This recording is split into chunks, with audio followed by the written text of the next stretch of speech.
할렐루야. 네. 이 밤에 또 잘 오셨습니다.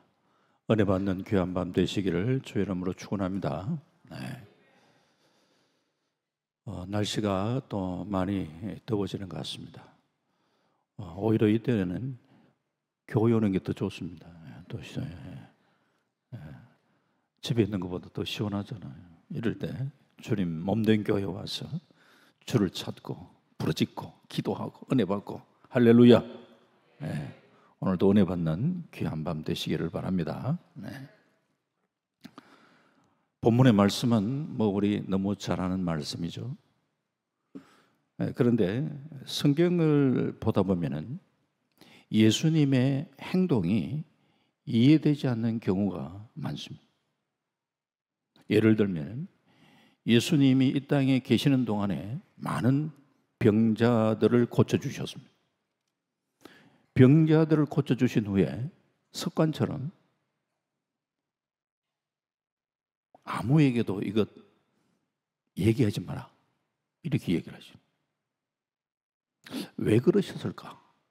때로는 궁금하기도 합니다. 병 고쳤던 얘기 막 이렇게 전파하고 알리고 하면 좋을 것 같은데 병 고쳐주시고 난 다음에 야 그거 뭐 이렇게 조용해라, 아무에게도 얘기하지 마라 이렇게 얘기하시는 경우가 있잖아요. 왜 그럴까?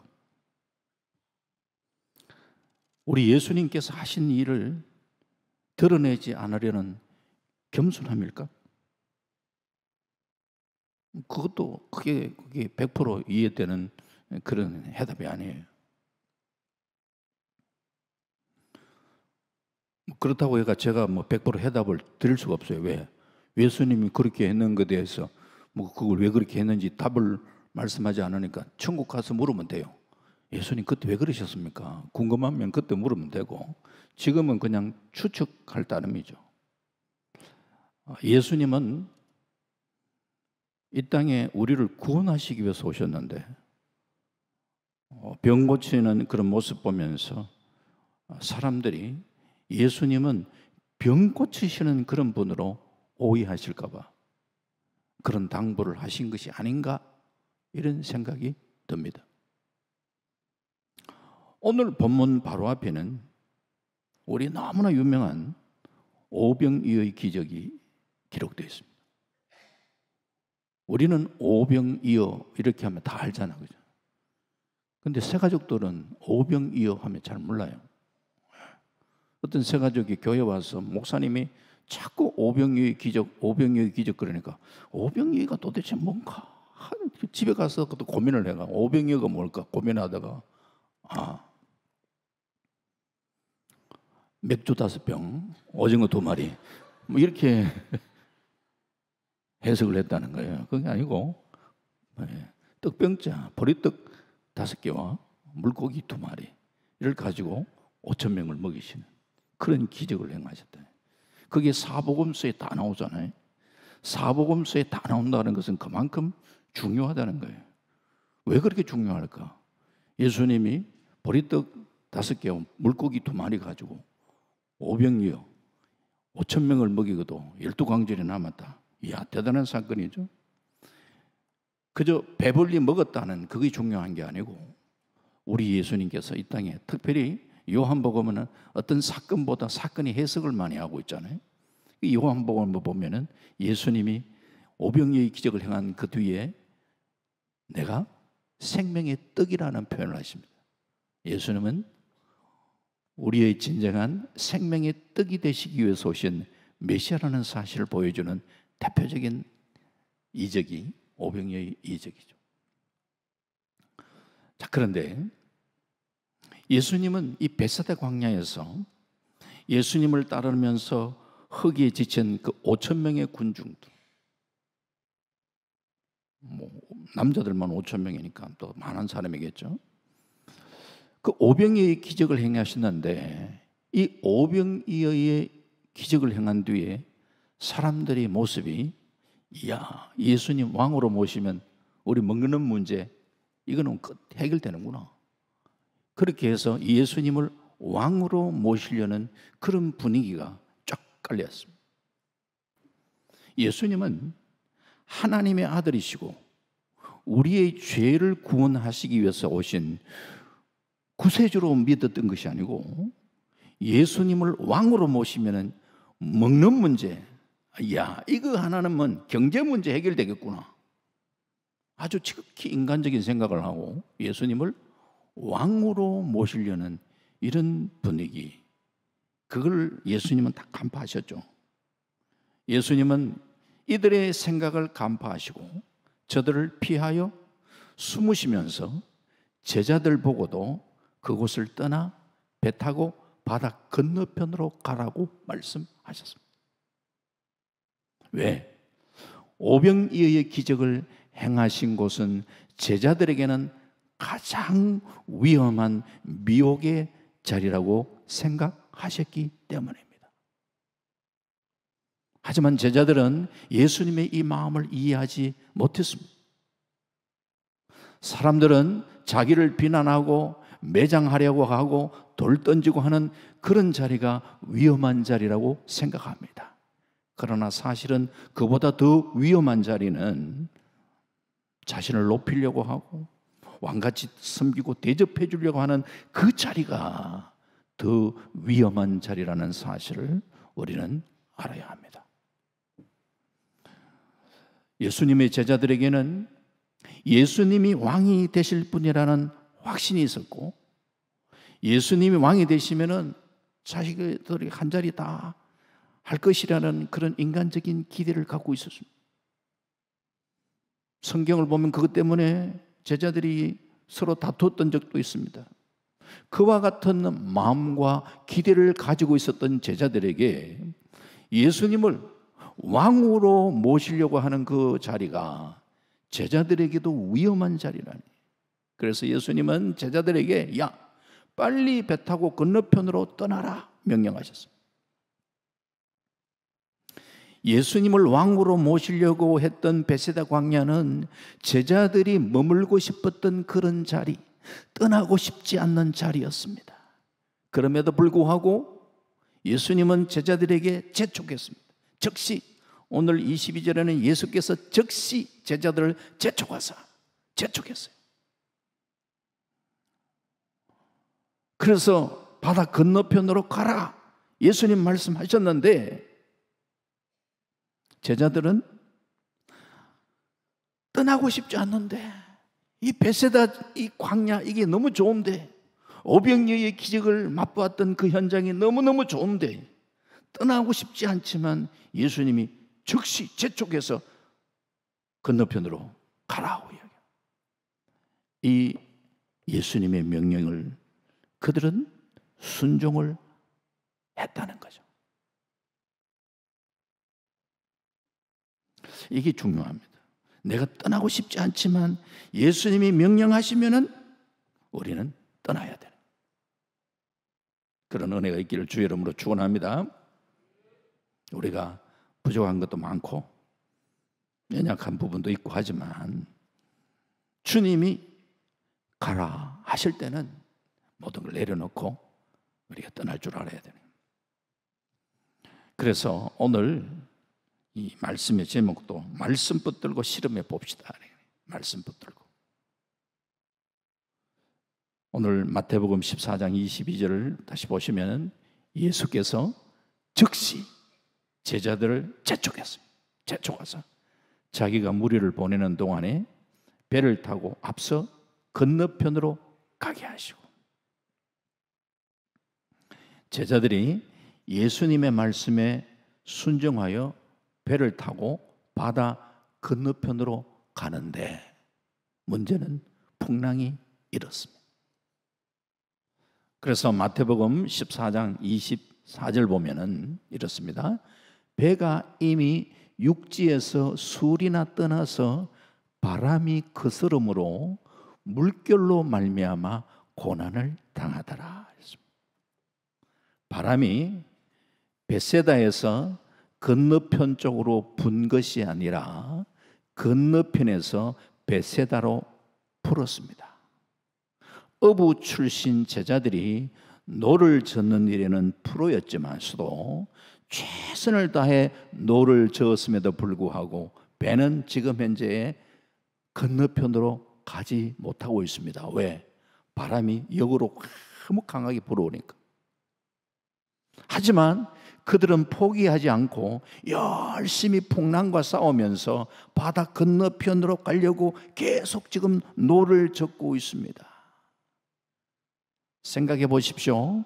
그들이 빨리 예수님이 건너편으로 가라고 하셨지만 가려고 해도 아무리 노를 저어도 이게 지금 가지를 못하니까, 바람이 너무 이렇게 불어오니까 가지를 못하니까 야, 이거 포기하자 라고 빨리 뱃머리를 돌렸다 하면은요, 노를 젓지 않아도 바람의 영향에 의해서 싹 크게 어렵지 않게 다시금 베세다로 다시 돌아올 수 있습니다. 그런데 저들은 그렇게 하지 않고 계속해서 건너편으로 가기 위해서 지금 파도와 싸우고 있습니다. 저는 이것이 세상을 살아가는 성도의 모습이라고 생각합니다. 세상을 살아가다 보면은 이런저런 풍랑 만날 수 있지만 주님이 가라는 말씀 붙들고 세상의 풍랑을 거스리면서 세상과 싸우며 살아가는 이것이 우리 성도다.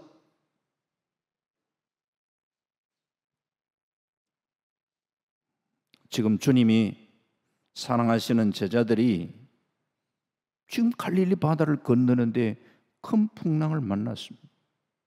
예수님의 말씀에 순종하며 가는 길에 풍랑을 만났습니다. 우리도 주님 말씀 붙들고 살아가다 보면 풍랑 만날 수 있습니다. 놀랍게도 우리 주님은 풍랑 중에 사투를 벌이는 제자들을 내버려 두시지 않으시고 바다 위를 걸어서 직접 찾아오셨습니다. 세상을 살아가다 보면 세상의 파도와 싸워야 할 때가 있습니다. 주님은 혼자 우리가 파도와 싸우도록 계속 내버려 두시지 않습니다. 특별히 우리가 주님의 말씀에 순종하며 나가는 그 길에 풍랑을 만나 그냥 사투를 벌이고 있는 그 현장에 우리를 버리시지 않으시고 주님 우리를 찾아와 주시고 만나 주시는 줄 믿으시기 바랍니다.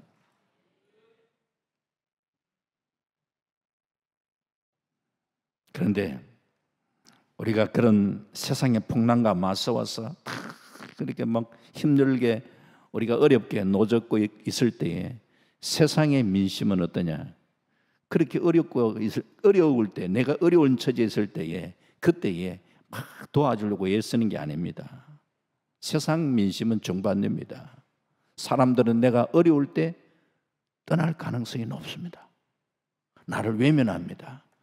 그러나 주님은 반대로 내가 힘들어할 때 찾아와 주십니다.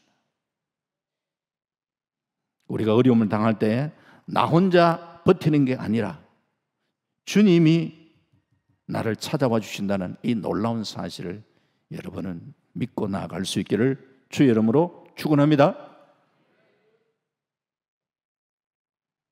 그래서 우리는 더 굳센 믿음과 소망을 가지고 어려움을 믿음으로 극복해 나갈 수 있어야 합니다. 우리가 믿음으로 무장하면 큰 어려움도 작게 보이고 넉넉히 이길 수 있는 소망을 가지고 우리가 나아간다면 어떤 문제라도 우리는 극복해 나갈 수가 있습니다. 근데 좀 아쉬움이 있다면 우리 현대인들의 좀 이렇게 의지가 약한 부분들이 좀 많지 않나 생각해 봅니다. 온실 속에 자란 화초처럼 어려움에 대처하는데 거기에 대해서 조금 쉽게 포기하는 그런 경향이 있습니다. 그래서 우리가 믿음 생활을 하는데 좀 이 야생 기질이라 할까요? 좀 이렇게 어려움 겪고 그렇게 할 때에 좀 그런 어떤 우리 안에 좀 믿음의 야성, 이걸 좀 키워나가는, 이게 우리에게 좀 필요치 않는가라는 생각을 가질 때가 참 많습니다.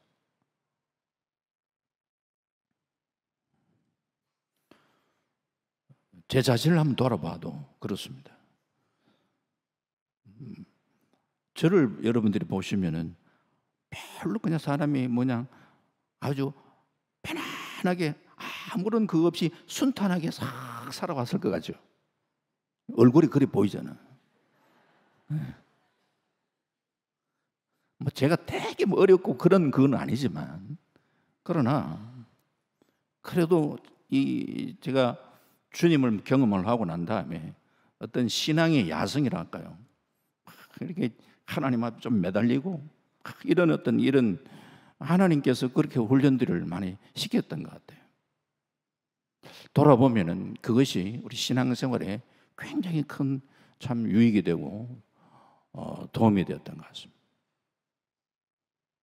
그래서 어떤 문제들이 뭐 이렇게 부딪히고 그럴 때, 지금은 돌아가신 그 우리 장로님 한 분 계시는데, 그 장로님이 저보고 했던 얘기가, 목사님, 저는 어떤 문제가 이렇게 닥치고 그러면요, 저는 사실은 별로 걱정을 잘 안 합니다. 왜냐하면요, 제가 힘들고 어려울 때 하나님 앞에 간절하게 매달렸을 때에 하나님은 저희 기도를 분명히 들으셨습니다. 내가 그런 체험을 하면서 그렇게 살았기 때문에 제가 살다가 어려운 문제 생겨도 저 걱정 안 합니다, 목사님.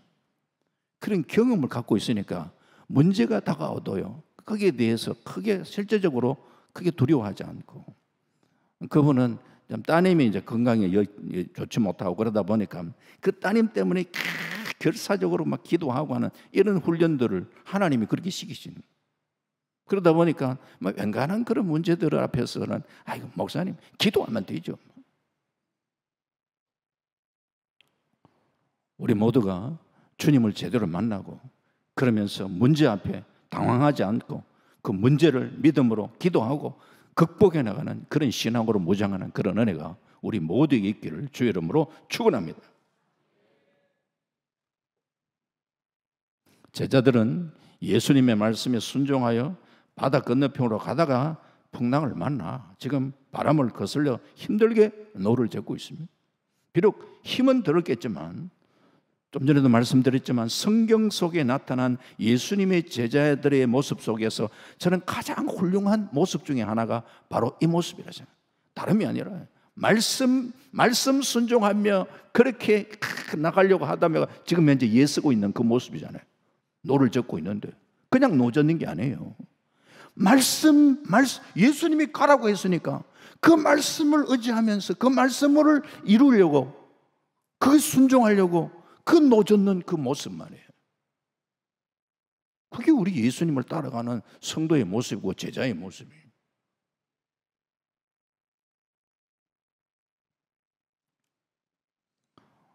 우리가 말씀에 순종하고 말씀 따라 살아가려고 하면은 세상에 풍랑 만날 수 있어요. 바람은 언제나 하나님이 가라는 쪽으로 불어주면 좋지만 이게 세상 쪽으로 불어오는 경우가 많고요. 때문에 하나님의 뜻대로 살려고 할 때가 그게 더 힘들 때가 많아요. 세상과 싸워야 하기 때문에.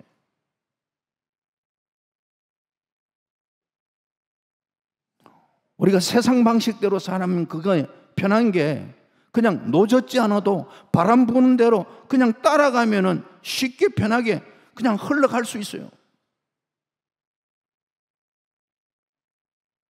그러나 주님이 우리에게 원하는 게 그게 아니라는 거예요. 주님은 오늘 우리는 세상에서 주님의 부름을 받은 우리 성도들이, 주님의 부름을 받은 저와 여러분들이, 그렇다면 우리는 그냥 세상의 물결 따라 바람 부는 대로 쉽게 거스리는 거, 아이고 힘들잖아, 그냥 바람 부는 대로 그러면 그냥 가면 되지, 이게 아니에요. 우리는 말씀 붙들고 세상을 거스리면서 노를 젓고 나가는 사람이에요.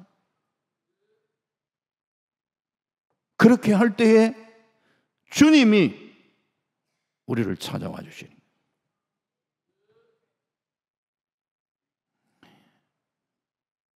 우리가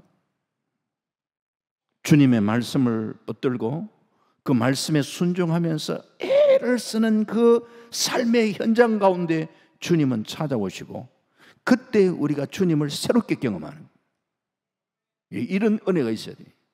마태복음 오늘 14장 25절 이하의 말씀 보면, 밤사경에 예수께서 바다 위로 걸어서 제자들에게 오시니 제자들이 그가 바다 위로 걸어오심을 보고 놀라 유령이라 하며 무서워하여 소리 지르거늘 예수께서 즉시 이르시되 안심하라 나니 두려워하지 마라. 너무 잘 아는 말씀이죠. 유대인들은 밤을 삼경으로 나누었는데 그리스나 로마에서는 이 사경으로 나눠요. 밤 사경이 몇 시쯤 되냐? 새벽 한 3시에서 6시 사이가 사경이. 밤 사경. 새벽 3시에서 한 6시 사이. 누가 찾아옵니까? 그런데 그 밤 사경에 예수님이 풍랑이는 바다를 걸어서 제자들에게 오셨어요. 제자들은 유령인 줄 알았죠. 그때는 뭐 그 바다 위에 그렇게 오신 사람이 없는데 유령인 줄 알고 소리 질렀는데 예수님이 안심하라. 나니 두려워하지 마라. 이때에 제자들은 예수님을 새롭게 경험하죠. 지금까지 제자들과 함께 하셨던 예수님, 그 모습과는 전혀 다른 새로운 예수님의 모습을 경험하게 되잖아요. 저분은 우리와 늘 함께 계셨던 뭐 평범한 분이 아니시잖아요. 무리를 걸어오시는 전능하신 분인 것을 새롭게 경험하는. 만약에 풍랑이 인다고 제자들이 즉시 뱃머리를 돌려가지고 베세다 광야 쪽으로 그렇게 갔다면은 예수님 오셨겠습니까? 올 필요도 없죠. 오시지 않았습니다. 주님의 말씀에 순종하며 나가다가 풍랑을 만났기에 그들은 그 풍랑 속에서 주님이 그 밤 사경에 무리를 걸어서 자기들에게 찾아오시는 그 주님을 경험한 거예요.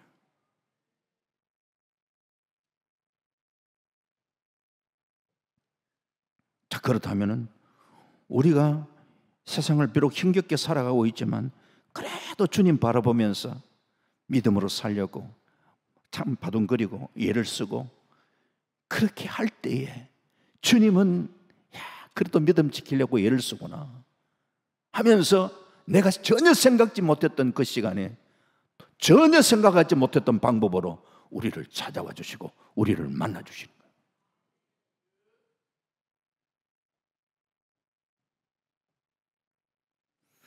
우리를 만나 주셨다. 그 주님이 우리에게 찾아와 주시고 우리를 만나 주셨다. 그러면 우리의 문제는 해결되는 거잖아요. 오늘도 우리의 삶 속에 이 주님을 제대로 이렇게 한번 새롭게 경험하는 그런 은혜가 우리 모두에게 있기를 주의 이름으로 축원합니다. 문제는 예수님을 제대로 만나야 돼요. 예수님, 제자들은 예수님을 그때 처음 만난 거 아니지 않습니까? 예수님과 늘 함께 먹고 자고 그렇게 지냈는데, 그러나 예수님과의 진정한 만남은 예수님의 말씀에 순종하기 위해서 풍랑이는 바다와 싸울 때, 이전에 저들과 분명히 예수님은 함께 같이 있었음에도 불구하고 그때 당시에는 예수님과의 진정한 만남이 사실 제대로 예수님을 몰랐어요.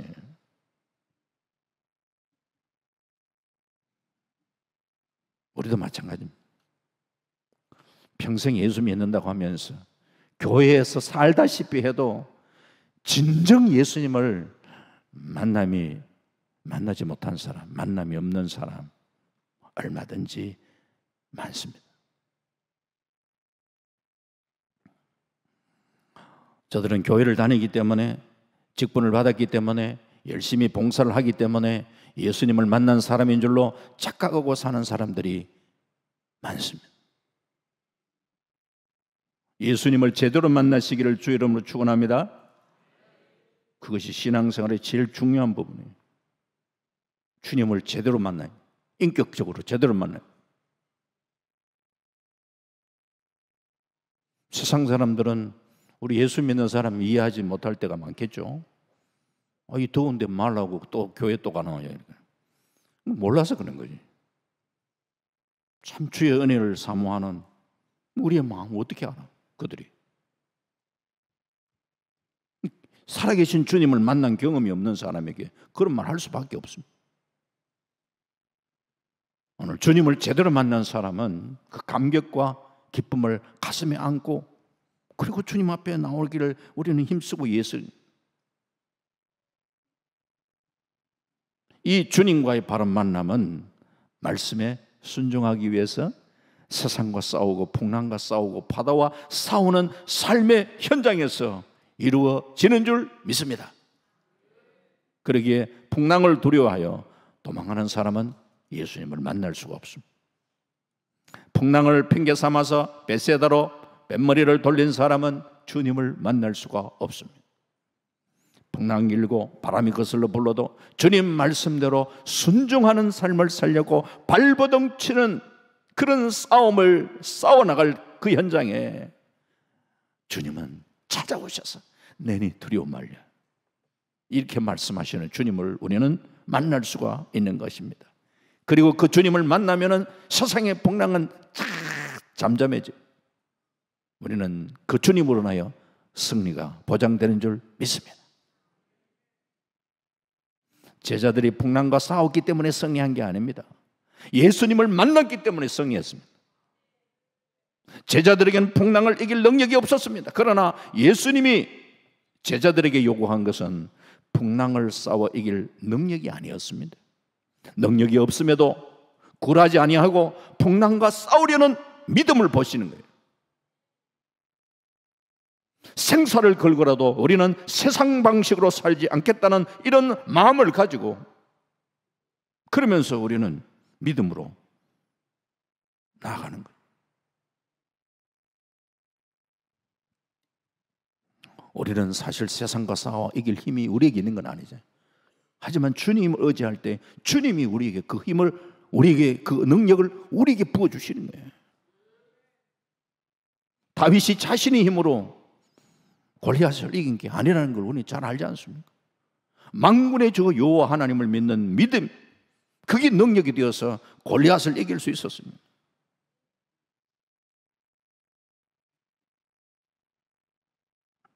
그래서 우리는 참 이 세상의 풍랑 앞에 어떻게 우리는 대처해야 되는가? 내 능력이 아니에요. 그 세상의 풍랑을 이기는 주님을 어떻게 만나는가? 그 주님을 어떻게 우리가 의지하는가? 그 주님과 함께하는, 그래서 세상을 이기고 죄를 이기고 마귀를 이기고 승리의 삶을 우리는 살아갈 수 있어야 되는 거예요. 베드로가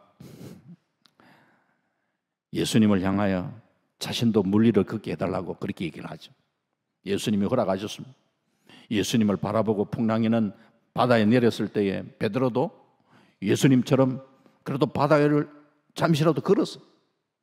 그러나 곧 오심이 들고 풍랑을 바라보게 되었을 때 베드로는 바다에 또 막 빠져들어가는 거예요.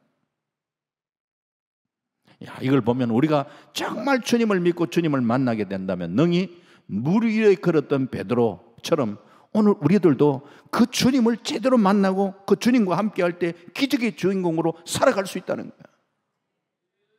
아무리 세상이 힘들고 어려워도 우리는 주 안에 있으면 세상이 줄 수 없는 평안을 하나님께서 우리에게 허락해 주시는 줄 믿습니다. 참 우리가 삶이 힘들 때 하나님을 더 가까이 할 그런 시간으로 우리는 삼잖아요. 그래서 주님을 더 가까이 하고 죽게 매달리려고 하고 그러다 보면은 더 이 말씀이 더 사모되어지고, 그리고 찬송을 불러도 더 은혜가 되고, 우리가 살아가는데 말씀을 보면서 야, 이 말씀이 진짜 달구나, 말씀이 진짜 은혜가 되네. 이게 진짜 은혜입니다, 여러분. 늘 성경책 펴면은 그렇게 은혜가 쑥쑥 쏟아지는 게 아니에요. 하나님이 우리에게 은혜를 주셨을 때 가능한 얘기예요. 내가 하나님의 말씀에 대한 갈증이 생기고 참 기도하면서 다 이렇게 가람이 있고, 이 모든 것이 주의 은혜로 가능한 일이에요.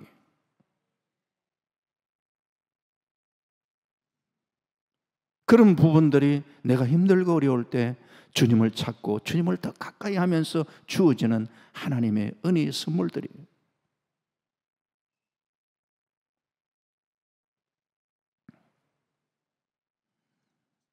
그래서 우리는 우리 세상을 살아가면서 풍랑을 만나더라도 그것 때문에 우리가 타협하고 또 뒤돌아서서 베세다 강야로 돌아가고 세상으로 돌아가고 하는 이런 모습이 아니라 주님의 말씀을 의지하면서 주님을 우리가 소망하면서 우리는 끝까지 믿음으로 신앙으로 그렇게 나아가다가 주님을 새롭게 경험하고 또 한 단계 믿음으로 그렇게 전진해 나가는 이런 모습들이 우리에게 있어야 되는 거예요. 예수님이 베드로에게 물 위로 오라 하신 말씀, 이런 것들이 우리에게 도전이 되어야 돼요. 우리는 모두 물에 빠질 수밖에 없던 연약한 존재들이지만 주님을 만나 주님과 함께 살아간다면 물 위로 오라, 걸어오라, 이런 우리는 말씀 앞에 한번 도전을 하고 다른 사람이 경험하지 못했던 그런 은혜들을 우리는 경험하며 그렇게 나갈 수 있어야 돼요. 세상을 보면 어려울 때요, 사기범들이 많이 등장합니다. 그렇지 않아도 힘든데 말이에요. 여기저기 또 막 덩쳐먹고 하는 이런 인간들이 있어요. 조심해야 되죠. 이런 세상 속에 우리 그리스도인들은 정말 내가 어떻게 살아야 될 것인가? 주님 바라보면서 믿음으로 살고 또 우리가 주변의 사람들에게 좀 인정받는 그런 삶을 살아갈 수 있어야 돼요. 궁극적으로 우리가 주님이 우리를 도와주시지만 또 우리가 사람이 살아가는 데에 평소에 우리가 참 덕을 끼치는 그런 삶을 살고 그랬다면요, 사람들이 참 이렇게 그 사람의 힘들고 어려운 모습을 보면 참 어떻게 우리가 도와줄 수 없을까 이런 마음 이렇게 가질 수 있어요. 그런데 평소에 그렇게 살지 못하고 또 인색하고 못되게 살고 그렇게 살다 보면요, 내가 힘든 어려운 일을 만날 때 그렇게 사람 못되게 살다가 보니까 저거 잘 됐네 이런 소리 들으면 안 되잖아요. 우리 예수 믿는 사람이.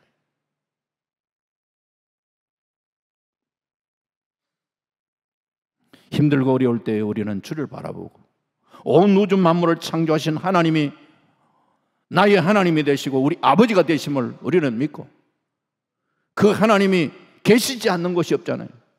바다에도 산에도 들에도 환난을 당할 때도 풍랑 가운데도 만군의 하나님이 우리와 함께 하십니다라는 이 믿음으로 우리는 나가는 것이죠. 오늘도 그 주님 붙들면서 믿음으로 나가시는 은혜가 있기를 주의 이름으로 축원합니다. 베드로는 물 위로 걸어오라 하시는 주님 바라보면서 마태복음 14장 28절에 보면 베드로가 대답하여 이르되 주여 만일 주님이시거든 나를 명하사 물 위로 오라 하소서니. 주님이 오라 명령하셨습니다. 주님의 명을 따라서 물 위를 걸어갑니다. 어떤 사람은 믿습니다. 나도 물 위에 걸어갈 줄 믿습니다. 그냥 막 그 압력밥솥 그냥 소리 나듯이 믿습니다. 그 소리 많이 한다고 해가 되는 게 아니에요. 그게 중요한 게 아니에요. 믿습니다. 이게 중요한 게 아니에요. 천지 만물을 창조하신 주님이 명령하셨는가? 그게 중요한 것이고, 주님이 허락하셨는가? 주님이 허락하셨을 때에 그때에 우리가 그 명령을 따라서 발걸음을 내디디면 우리도 그런 기적의 주인공이 되는 거죠. 그냥 내가 믿습니다 하는. 기독교는 철학의 종교가 아니에요. 수양의 종교가 아닙니다. 감상의 종교가 아니에요. 자기 완성을 위해서 힘쓰는 도의 종교가 아니에요. 기의 종교도 아니고 기독교는 부활의 종교요, 생명의 종교요, 구원의 종교입니다. 성도는 죽은 자도 살리시는 생명의 주님을 믿고 살아가는 자입니다. 우리는 바다라고 해서 산이라고 해서 못 걷는 것이 아닙니다. 내게 능력 주시는 자 안에서 모든 것을 할 수 있습니다. 믿음을 가지고 우리는 나가는 거잖아요. 마가복음 16장 17절 18절에 믿는 자들에게는 이런 표적이 따르리니 곧 그들이 내 이름으로 귀신을 쫓아내며 새 방언을 말하며 뱀을 집어 올리며 무슨 독을 마실지라도 해를 받지 아니하며 병든 사람에게 손을 얹은 적 나으리라 하시더라. 믿고 하는 거예요. 우리가 하시는 분은 주님이지 내가 아니잖아요. 말씀이 이렇게 했다면 그냥 말씀대로 믿고 가는 거예요. 제가 능력이 있어서 선포하고 이런 게 아니에요. 말씀이 그러니까 나는 이 말씀을 믿습니다. 이 말씀대로 저는 그냥 병든 사람에게 손을 얹고 그렇게 저는 선포합니다. 하나님이 하셔야 돼요. 하고 안 하고는 하나님의 소리 달려 있으니까.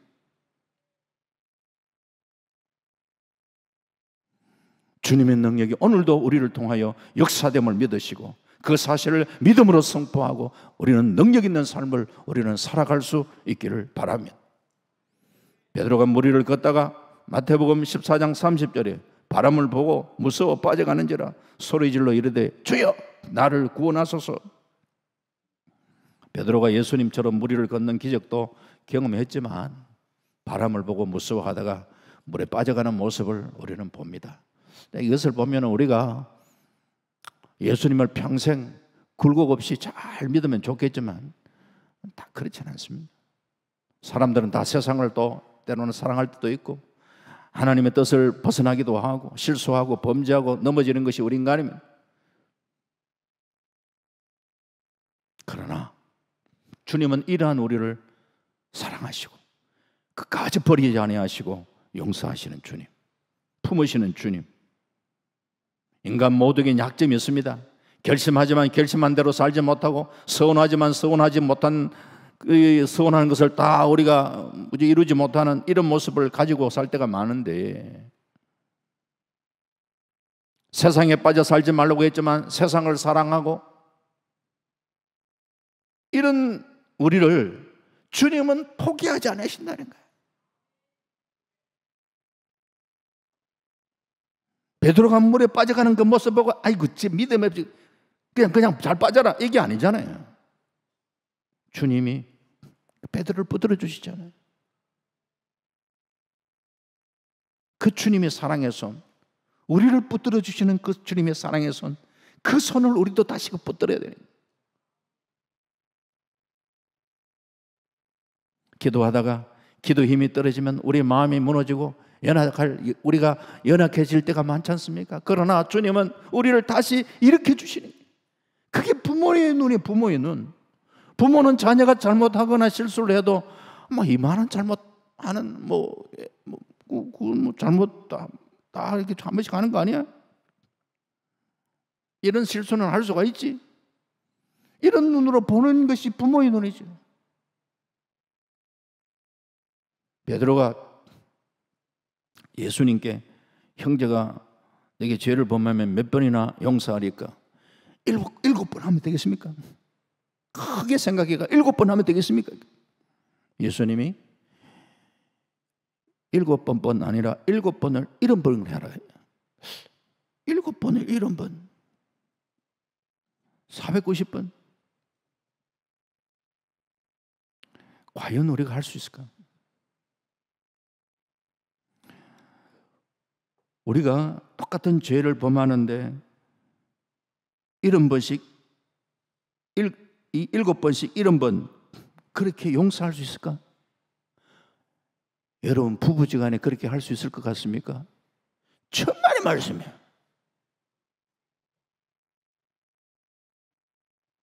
한 서너 번 반복해서 그러면은 그냥 부부싸움 할 가능성이 상당히 높습니다. 그런데 7번 70번씩을 용서해 줄 수 있는 분은 누굴까? 물론 예수님은 그렇게 하시지만 부모는 자식에게 그렇게 할 수 있다고 생각합니다. 그게 부모의 마음, 아버지의 마음, 하나님의 마음. 그런 마음을 가지고 주님은 우리를 다시금 붙들어 주시고 다시금 일으켜 주시는, 우리를 품어주시고 용납해 주시는. 물에 빠져가는 베드로에게 주님이 즉시 손을 내밀어 그를 붙잡으시며 연약한 나를 포기하지 않으시고 손을 내밀어 붙잡아 주시는 그 주님, 그 주님을 이 밤에 다시금 의지할 수 있기를 바랍니다. 말씀 정리하겠습니다. 세상은 복잡하고 내일 날 길 예측할 수 없어요.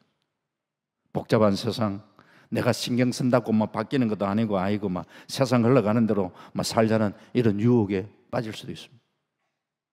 믿음 없어 세상에 빠지려는 연약한 나를 붙들어 주시는 그 주님의 손 놓지 않으시길 바랍니다. 물에 빠지는 베드로 주여 나를 구원하소서 소리친 것처럼 우리 주님 앞에 힘차게 주님 나를 구원하소서, 주님 도와주옵소서, 이 밤에도 우리가 죽게 호소하는 밤이 되어야 되지 않겠습니까? 풍랑이 있는 세상 가운데 살아가지만 주님 말씀 붙들고 세상과 싸워나갈 수 있기를 바랍니다. 그러다가 풍랑이 있는 삶의 현장에서 나에게 찾아오시는 그 주님을 새롭게 경험할 수 있는 은혜가 있기를 바랍니다. 그 주님이 내게 내민 손 우리도 굳게 붙잡고 이 세상 속에 그 주님과 더불어서 믿음으로 승리하고 믿음으로 나아가는 우리 모두가 되시기를 주님의 이름으로 축원합니다. 아멘. 하나님 감사합니다. 우리가 너무나 잘 아는 말씀이지만 또 한 번 우리가 되새김질합니다. 하나님, 베세다 광야의 오병이의 기적을 경험을 하며 너무너무 좋았던 그 현장을 우리 예수님은 즉시 제자들을 재촉해서 건너편으로 건너가라고 말씀하셨고 그 주님의 말씀 앞에 순종하며 나가다가 그들은 풍랑을 만나 힘겹게 노를 저었습니다. 하나님, 그런 가운데 주님은 밤 사경에 이 제자들을 찾아와 주셨습니다. 하나님, 오늘 우리들도 이 세상을 살아가면서 말씀 붙들고 말씀과 씨름하다가 우리의 삶의 현장에서 주님을 새롭게 경험하는 은혜를 맛볼 수 있도록 주님 도와주시옵소서. 비록 우리가 연약하여 물에 빠질 때도 있지만 그때 다시금 주님 바라보면서 나를 구원하소서, 주님을 다시 찾는 밤이 될 수 있도록 도우시고 다시 한 번 더 주의 은혜를 경험할 수 있는 밤이 될 수 있도록 축복하여 주시옵소서. 감사드리옵고 예수님 이름으로 기도하옵나이다. 아멘.